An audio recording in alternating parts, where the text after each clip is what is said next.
Well, here we are with that earlier sow's ear that I'd mentioned quite a few videos ago. And I spent a couple of hours yesterday laboriously unpicking all of these fell seams. A real pain in the backside because the person that did this in some exotic foreign land used carpet thread, like really, really heavy carpet thread. And the thread is stronger than the cloth.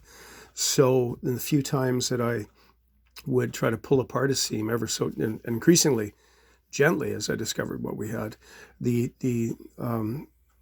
cloth was yielding. It was the yarns were pulling out before the thread would give. So it was quite a laborious process. So the next stage is to shorten it to 21 inches, which will, and again, we always shorten a kilt from the top, never, ever, ever from the bottom. If you do it from the bottom, you're doing it wrong. End of. So I'm going to shorten it down to this line here, which will bring it the correct length of 21 inches. And that's fortuitous because this silly wee man has put the buttonhole punched through the cloth in the middle of a pleat rather than just a gap between a seam. That's asinine. But by shortening it to the required level, we managed to dodge that particular bullet.